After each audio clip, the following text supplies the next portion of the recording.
Before I interviewed Katie Wilson, a Democratic candidate for Congress running in New York's North Country, I was struck by a comment she made in a July interview with the Adirondack Daily Express that emphasized her desire to be nonpartisan.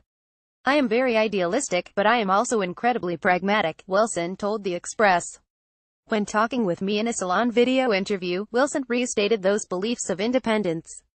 "I'd be willing to buck the status quo at any turn if it meant that I was more fully representing the people of my district.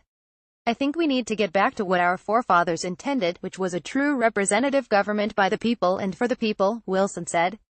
Wilson is running in a district that can safely be described as Trump country. Only one of the 12 counties that are partially or entirely in the 21st went to Clinton, ironically enough, Clinton County, so a nonpartisan approach will be essential to her chances at success.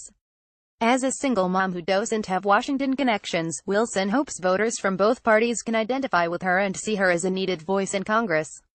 "We have one representative in all of Congress representing 10 million households where there is a sole female breadwinner," Wilson said.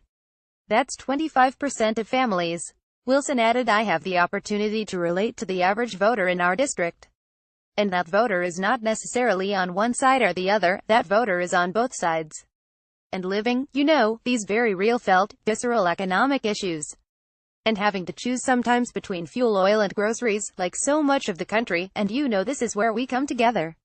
There are specific issues that we need to address before we can advance any civil rights or social justice agenda, like, say the Bernie end of the voting demographic wants. We need to speak to these real issues first, and, this is what I have to offer the party."